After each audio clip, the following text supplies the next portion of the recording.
Hello, আজ আমি সকাল সকাল চলে এসেছি আমাদের বাগান, করেলা বাগান। এখানে অনেক অনেক করেলা আছে।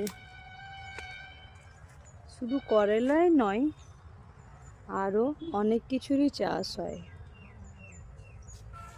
এখানে, যেমন পালং শাক,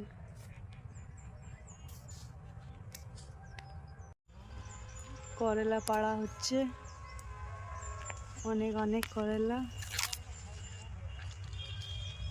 বেগুনের ফুল ফুটে,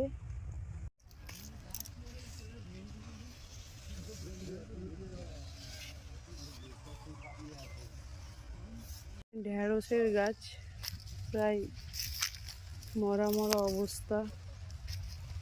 লঙ্কার গাছে এত লঙ্কা ধরে আছে, খুব সুন্দর লাগছে দেখতে। প্রত্যেক